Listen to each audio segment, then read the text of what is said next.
من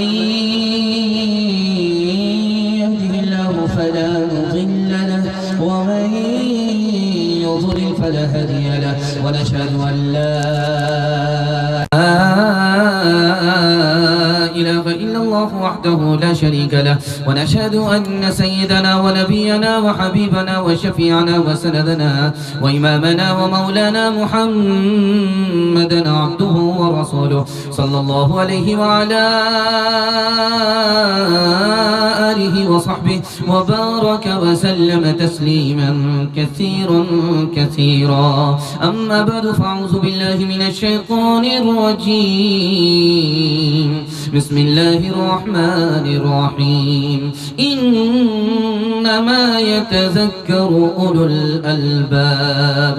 صدق الله مولانا العظيم. وقال النبي صلى الله عليه وسلم إنما بعثت معلما أو كما قال عليه الصلاة والسلام. سبحان الله وبحمده سبحان الله العظيم وبحمده يستغفر الله. صلى الله على سيدنا محمد صلى الله عليه وسلم. اللهم صل على سيدنا محمد يا رب صل عليه وسلم.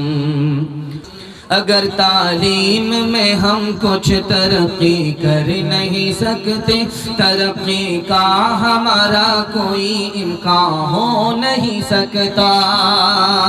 ہمیں احساس جب تک خود نہ ہوگا اپنی حالت کا ہمارے حال کا کوئی بھی پرساں ہو نہیں سکتا. اگر تعلیم کی مشکل پہ قابو پا نہیں سکتے تو ہم سے کوئی مشکل کام آسان ہو نہیں سکتا. کرے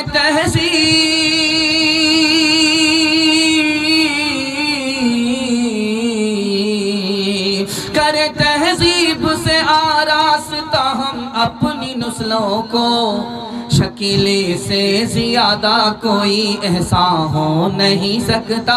شکیل سے زیادہ کوئی احسان ہو نہیں سکتا. بڑا خوبصورت جلسہ آدھا سے زیادہ نکل چکا. تھوڑا سا جلسہ باقی ہے. آپ کے حوصلے پر باقی ہے. دعا تک آپ ساتھ دیں گے. ہاتھ اٹھا دیجئے انشاءاللہ. بڑا خوبصورت جلسہ ہے. جلدی سے نکل رہا ہے. میں تو دیکھ رہا ہوں بازار میں لوگ زیادہ ہیں پنڈال میں کم ہیں. لوگ جلسہ دیکھنے کے لیے زیادہ آئے سننے کے لیے کم آئے. لیکن جتنے لوگ بیٹھے ہیں سننے کے لیے دل سے دعا کرتا ہوں اللہ ہمارے سنانے کو آپ کے سننے کو بے حد قبول فرمائے. 3 سوال سے میرا پیغام شروع ہو رہا ہے. میرا پہلا سوال ہے عربی اچھی ہے یا انگریزی اچھی ہے؟ اسکول کے بچے نے جواب دیا کہ عربی اچھی ہے. اس نے کیا دلیل دی؟ یہ میرا پہلا سوال ہے. باپ نے بیٹے سے کہا علم بڑا ہے یا پدر بڑا ہے؟ ہنر بڑا ہے یا پدر بڑا ہے؟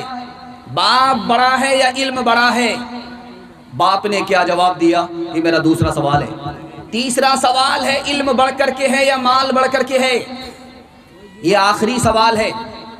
اور ایک باپ اپنے بچے کے اوپر 4 احسان کرتا ہے. 3 احسان کو بچہ بھول جاتا ہے. ایک ہی احسان یاد رہتا ہے. وہ آخری احسان کیا ہے؟ وہ 3 احسان کیا ہے؟ یہ میرا آخری سوال ہے. سننے کے لیے مکمل تیار ہے؟ اس بار جوش کے ساتھ ہاتھ اٹھائیے انشاءاللہ. آپ کا جوش کے ساتھ ہاتھ اٹھتا ہے. مجھے محسوس ہوتا ہے کہ آپ لوگ پنڈال میں ہیں زندہ ہیں سسرال میں نہیں ہیں. اللہ عمل کی پہلی فرصت میں توفیق عطا فرمائے. اسکول کا بچہ نکل کر کے آیا. ایک عالم نے اس کا ہاتھ پکڑا کہ بیٹا یہ بتاؤ اسکول سے پڑھ کر کے آ رہے ہو عربی اچھی ہے یا انگریزی اچھی ہے؟ اس بچے نے ایسا جواب دیا لاجواب کر دیا. اس نے کہا کہ میں انگریزی ضرور پڑھتا ہوں انگریزی اسکول میں ضرور جاتا ہوں لیکن انگریزی سے بڑھ کر کے عربی ہے. تو اس سے پوچھا گیا کہ اس کی وجہ بتاؤ کہ انگریزی سے بڑھ کر کے عربی کیوں ہے؟ تو اس نے کہا کہ اللہ کا قرآن عربی میں نازل ہوا ہے انگریزی میں نازل نہیں ہوا ہے. باپ نے بیٹے سے پوچھا کہ بیٹا ہنر بڑا ہے یا علم بڑا ہے؟ ہنر بڑا ہے یا پدر بڑا ہے؟ باپ بڑھ کر کے ہے یا علم بڑھ کر کے ہے؟ تو بیٹے نے کہا ابا حضور جواب مجھے معلوم نہیں آپ بتا دو. کہا کہ باپ سے بھی بڑا علم ہے. اللہ کے ہاں قیامت میں باپ کے بارے میں سوال نہیں ہوگا کس کا بیٹا ہو. مگر یہ ضرور سوال ہوگا کہ ہم نے تم کو علم دیا، اس کے مطابق کیا عمل کیا؟ علم بڑھ کر کے ہے یا مال بڑھ کر کے ہے؟ بڑا خوبصورت سوال آپ کی خدمت میں آیا۔ مال سے بھی بڑھ کر کے علم ہے۔ مال قارون کی میراث ہے، اور علم دین خدا اور رسول کی میراث ہے۔ مال جب آتا ہے تو آدمی سر اٹھاتا ہے، اور جب علم آتا ہے تو آدمی سر جھکاتا ہے۔ سر جھکانے سے آدمی بلند ہوتا ہے، سر اٹھانے سے آدمی ذلیل ہوتا ہے۔ مال جب آتا ہے تو دشمن بڑھتے ہیں، جب علم آتا ہے تو دوست بڑھتے ہیں۔ مال والے سے ڈبل سوال ہوں گے، علم والے سے سنگل سوال ہوگا۔ مال کہاں سے کمایا، کہاں خرچ کیا؟ علم والے سے صرف ایک سوال ہوگا کہ علم کے مطابق کیا عمل کیا۔ مال والے کو زندگی میں لوگ یاد کرتے ہیں، مرنے کے بعد بھول جاتے ہیں، اور علم والے کو آدمی مرنے کے بعد بھی یاد کرتے ہیں۔ ہاتھ اٹھا کر کے وعدہ کیجئے، پیٹ پر پتھر باندھیں گے، اپنے بچے کو پہلی فرصت میں پڑھا لکھا کر کے دیندار بنائیں گے۔ ہاتھ اٹھائیے انشاءاللہ۔ 4 احسان ایک باپ اپنے بچے کے اوپر کرتا ہے، 3 احسان بچہ بھول جاتا ہے، ایک ہی احسان یاد رکھتا ہے۔ اچھا کھانا کھلاتا ہے باپ بچے کو، بچہ بھول جاتا ہے، احسان یاد نہیں رہتا۔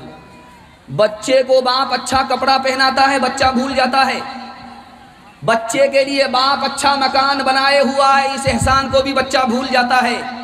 لیکن باپ جاہل تھا، اپنے بچے کو پڑھا لکھا کر کے جاہل رہنے نہیں دیا، اس احسان کو بچہ زندگی بھر یاد کرتا ہے۔ اس لیے میں ہاتھ جوڑ کر کے آپ سے کہتا ہوں، آپ جاہل رہیں کوئی فرق نہیں پڑتا، لیکن اپنے بچے کو جاہل نہیں رہنے دیں گے انشاءاللہ۔ ہاتھ اٹھا دیجئے۔ اے اہل خدا ہے مہرباں بولو، بولو ہے مہرباں بولو، اے اہل وطن جان وطن بن کے دکھا دو، اس خاک کو تم اس خاک کو تم، اے اہل وطن جان وطن بن کے دکھا دو، اس خاک کے ذرے کو بھی انسان بنا دو۔ انسان وہ ہے علم کی ہو جس میں تجلی، حیوان کو کبھی علم ملا ہو تو بتا دو، کانٹوں کو جہالت کے الگ کاٹ کے پھینکو، تم علم سے پھولوں سے نیا باغ کھلا دو، ہے ملک میں تفریق جہالت کے سبب سے، تم علم کی قوت سے یہ جھگڑا ہی مٹا دو، بے علم کا جینا بھی ہے ایک قسم کا مرنا، جیسے تنے بے روح جلا دو کہ دبا دو، خدا ہے مہرباں بولو، بولو ہے مہرباں بولو۔ کھلانے پلانے میں آگے رہیں گے، پڑھانے لکھانے میں پیچھے رہیں گے۔ ہاتھ اٹھائیے انشاءاللہ۔ یہ دیکھیے ہاتھ اٹھا رہے ہیں آپ لوگ، بیدار نہیں ہیں۔ آپ کی بیداری کو میں محسوس کر رہا تھا کہ آپ پنڈال میں ہیں یا سسرال میں۔ پہلا پیغام آپ کی خدمت میں آ رہا ہے، بڑی تیزی کے ساتھ نکل جائے گا خدا کی مہربانی کے حوالے سے۔ میں جس کرسی پر بیٹھ کر کے بیان کر رہا ہوں یہ لکڑی کی کرسی ہے۔ ایک دور تھا لال قلعے میں دلی میں، جس تخت پر شاہجہاں بادشاہ بیٹھ کر کے حکومت کرتا تھا وہ تخت لکڑی کا نہیں تھا، سونے کا تخت تھا۔ اس تخت کا نام تخت طاؤس تھا۔ طاؤس کا مطلب مور۔ اس مور کی آنکھ میں ہیرا تھا۔ اس ہیرے کی قیمت جانتے ہیں اس دور میں کتنی تھی؟ 9.5 کروڑ۔ جیسے ہی اس تخت پر شاہجہاں بیٹھا، بیٹھتے ہی سجدے میں چلا گیا، اللہ سے کہتا ہے میرے مالک، لکڑی کے تخت پر فرعون بیٹھا، اس نے سر اٹھایا، تکبر کیا، اور شاہجہاں سونے کے تخت پر بیٹھ کر کے بھی سجدے میں چلا گیا۔ مالک تیرا شکر ادا کیا، سر نہیں اٹھایا، تکبر نہیں کیا۔ یہ تخت شاہجہاں کا نہیں ہے، مالک سب کچھ تیرا دیا ہوا ہے۔ اللہ کے رسول زمین سے اٹھے، سفر شروع ہوا، آسمان ختم ہو گیا، عرش پر پہنچ گئے۔ اس کے بعد دنیا ختم ہو گئی، آخری دنیا پر پہنچ گئے۔ دل میں خیال آیا مالک اتنی دور تو میں پہنچ گیا، میرا امتی کیسے پہنچے گا؟ ابھی دل میں خیال ہی آیا تھا کہ اللہ نے نماز کا تحفہ دے دیا۔ کہ آپ کا امتی سجدے میں ہوگا اور اثر میں روحانیت میں خدا تک پہنچ جائے گا۔ اللہ کے رسول کو نماز کا تحفہ ملا، لے کر کے آئے، سب سے پہلے اس تحفے کو اپنے چچا کو پیش کیا۔ یہ تحفہ میں عرش سے خدا کے پاس سے لے کر کے آ رہا ہوں، معراج کے سفر میں تھا وہاں سے لے کر کے آ رہا ہوں، چچا جان یہ سجدہ قبول کر لیجئے، یہ معراج کا تحفہ ہے۔ تو اس ابو طالب کا جواب سنیے، اس نے کہا کہ نماز کس طرح پڑھتے ہیں، سجدہ کیسے کرتے ہیں؟ تو اللہ کے رسول سجدے میں گئے، سبحان ربی الاعلیٰ سبحان ربی الاعلیٰ سبحان ربی الاعلیٰ پڑھ کر کے سجدے سے سر اٹھایا۔ ابو طالب نے کہا مجھ کو سجدہ پسند نہیں ہے۔ اللہ کے رسول نے کہا سجدہ کیوں پسند نہیں ہے؟ کہا سر نیچے چلا جاتا ہے، سرین اوپر ہو جاتی ہے، مجھ کو یہ سجدہ پسند نہیں ہے۔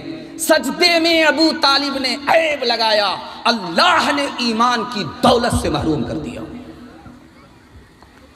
نمازی مسجد میں دو طرح کے، ایک نمازی آتا ہے جلدی آتا ہے جلدی جاتا ہے، جھٹ آیا پٹ گیا، دیر نہیں بٹن ہے دبایا اور فوا نکل گیا۔ ایک نمازی تو مسجد میں ایسا آتا ہے چالو نمازی، جلدی آیا جلدی گیا۔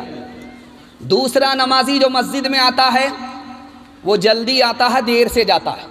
جانتے ہیں یہ کیسے مسلمان ہیں؟ آپ کو کسوٹی بتانے کے لیے جا رہا ہوں ایک لائن میں۔ اللہ ہمارے گھر کو، مسجد کو سجدے سے چندے سے دونوں سے آباد فرمائے۔ جو آدمی آیا جھٹ میں مسجد آیا جھٹپٹ میں چلا گیا، اس کی مثال اس پنجڑے کی طرح ہے جس میں پرندہ ہے، وہ چین سے نہیں بیٹھتا ہے، چھٹپٹ کرتا ہے چھٹپٹ کرتا ہے چھٹپٹ کرتا ہے۔ اس پنجڑے کی مثال ہے اس نمازی کی جو جلدی آیا جلدی چلا گیا، کچا مسلمان ہے، ایمان مضبوط نہیں ہے، مسجد میں آنے کے بعد بھی اس کو سکون نہیں ملتا۔ اور جو مسلمان جلدی آیا دیر سے جا رہا، اس کی مثال اس مچھلی کی طرح ہے جو پانی میں ہے۔ جب مچھلی پانی میں ہوتی ہے تو سکون کے ساتھ ہوتی ہے، یہ پکا مسلمان ہے، اس کو گھر میں سکون نہیں ملتا، جب یہ اللہ کے گھر میں آتا ہے تو اس کو سکون ملتا ہے۔ ایک بات آپ دیکھ رہے ہیں، موبائل ہے میرے سامنے، اس موبائل کو آپ 5 منٹ دیکھیے، آپ کی 55 منٹ آپ کی آنکھ سے نیند اڑ جائے گی۔ 5 منٹ دیکھیے، صرف 5 منٹ موبائل دیکھیے، آپ کی نیند آنکھ سے اڑ جائے گی۔ جمعہ کا دن ہے، آپ نماز پڑھنے کے لیے آتے ہیں، ادھر امام کھڑا ہوتا ہے خطبہ دینے کے لیے، آپ کو جھٹکے پہ جھٹکا آ رہا ہے۔ کیوں بھائی؟ کبھی آپ نے غور کیا؟ موبائل دیکھتے ہیں نیند اڑ جاتی ہے، مسجد آتے ہیں جھٹکے پہ جھٹکا آ رہا ہے۔ یہ راز آپ کو بتانے کے لیے جا رہا ہوں۔ جب آدمی موبائل دیکھتا ہے تو اس کی روح پریشان ہوتی ہے، اس کا دل پریشان ہوتا ہے۔ جب دل پریشان ہوگا، روح پریشان ہوگی تو نیند نہیں آئے گی۔ لیکن جب آدمی اللہ کے گھر میں نماز کے لیے آتا ہے تو اس سے پہلے آسمان سے رحمت مسجد میں اتر جاتی ہے، اب اس کے دل کو سکون ملتا ہے۔ ادھر امام خطبہ دے رہا ہے، اس کو نیند کا جھٹکا پر جھٹکا آ رہا ہے۔ نیند پھول پر آتی ہے، کانٹے پر نہیں آتی۔ ہاتھ اٹھا کر کے وعدہ کیجئے، روز بازار جائیں گے اور جمعہ میں سیدھے نماز پڑھنے کے لیے آئیں گے۔ ہاتھ اٹھائیے انشاءاللہ۔ ابھی تک آپ لوگ مکمل بیدار نہیں ہیں۔ نماز کے بولو نا کاج چھے، کاج کے بولو امر نماز چھے، نماز বিহীর পরপরে কি